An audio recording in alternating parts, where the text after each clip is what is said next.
Day 68, and we're inside the Wellington Opera House. But of course, in the movie, we're in the middle of New York. And a lot of you have asked about New York, art department, conceptualizing, and how we're going about creating the city of New York in New Zealand. So people like Mark, Charles, Scott, Adrian, Sarah, Jesse, Chris, Ignaz.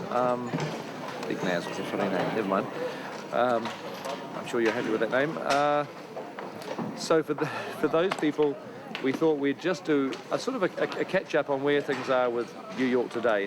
It's a huge kind of thing to take on. So, you know, we've done a lot of work in sourcing period photographs and really studying them as hard as we possibly can. You know, just to do with architectural detail, to do with signage.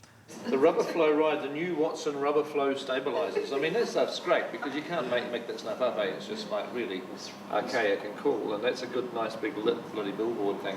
We've even studied the amount of people per block, if you like, because back then, I mean, it was one of the most heavily, densely populated cities in the world. So we were sort of catering for that sort of amount of extras. Whew, I mean, it's just full of detail. So part of the research was, you know, a very quick visit there. We got up at about 5 in the morning, and the nice folks at the Empire State Building took us on this tour up to the very top. We're in the Empire State Building. It's March the 4th. March the 4th, 2004. I really wanted to have a look at what it was like to be on the top of the Empire State Building, and I wanted Naomi to look at it too, because obviously in the movie that's where she's going to be at the end of the film. This is what we're going to have to look at. First three states in New Zealand, you're going to be doing stuff here, you know.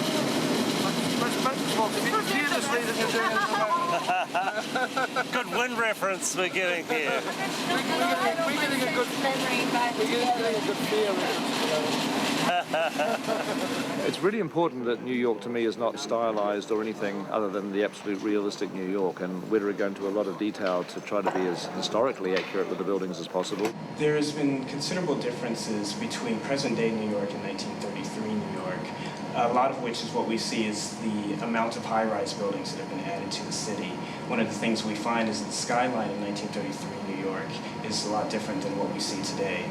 And then, of course, there's a big research thing. We found, looking at a lot of, you know, New York sets that have been done before that, they appeared quite clean, and we wanted to make ours gritty. You know, we're set in the 1930s in the depth of the Depression. It's a gritty story, and we really wanted to give it a lot of texture.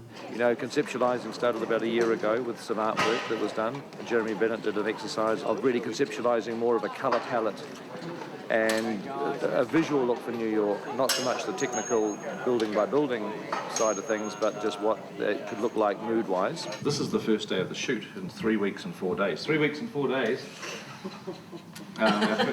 First day of the shoot. So I guess actually, in some respects, this is almost the top priority. There was a titter of nervous laughter. This is obviously a different New York than what I saw and experienced. It's a lot grimier, dirtier, smoggier. You know, certainly the first portion here that we see in the docks. It's not the New York that Mayor Giuliano would want to portray to the world. All of these illustrations are done in Photoshop, and the beauty of that is so we can build up, you know, really quite detailed and complete illustrations which do capture the essence and the flavour of the time. A lot of people are thinking that New York in New Zealand is kind of a crazy notion. Why don't we go to New York City and shoot it for real? But of course the reality is that shooting in modern day New York as 1933 is almost impossible. I mean, the city is hard to shoot in at the best of times, and to actually dress large sections of it and control large sections for a period film is very, very difficult. So what we're doing is we're building a backlot in the Hutt Valley.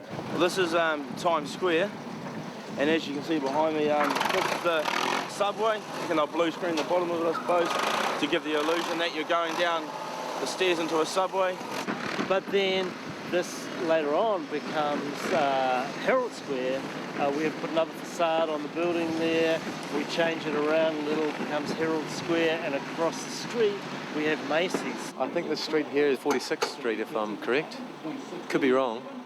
Well, there's Broadway somewhere, and then there's Fifth Avenue, then there's, yeah, and it all, I think there's Broadway, and then Fifth Avenue, and there's 44th Avenue, and heaps, there's so many street names around here, mate, we don't know.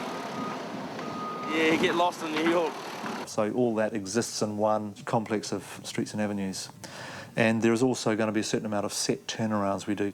I tell you what, that's a good corner to have the big wraparound awning on the corner too, the sign. It's good to have that detail on the corner. I mean, you probably should throw it in there. You know what I mean? And for other scenes, we can just pull it off. We can just have it off. Yeah, because it does turn into that Empire State Building. Yeah, so it'll have a square corner on it. The building will have a square corner, but once you put the awning and the wraparound, it changes the feel of it, doesn't it? Yeah. So it's probably worth doing that. And the main thing that we wanted to get is that we wanted New York to look like it wasn't a backlot, you know, and I guess in doing so we're relying a heck of a lot on computer graphic extensions. The buildings are only built to a certain height on set location, and digitally we construct the buildings within the computer, apply to different materials and textures to make the building look realistic, and continue that on also throughout the distance of the street. So for a shot that may be constructed within a specific location, we may have to digitally extend the street all the way down to the horizon. It's an actual 3D model that's built down to the finest level. We can fly around the entire city. Any place he wishes to go within the city, he can take his camera down onto that street. We have constructed everything throughout the entire island. So the digital effects are just as powerful a tool these days as physical building, and as you can see, our New York is really going to be a very careful blend of the two. Our shooting in New York happens in January, February next year, and so around that time we'll be able to expand on this early look and show you a lot more detail about how we're going about it.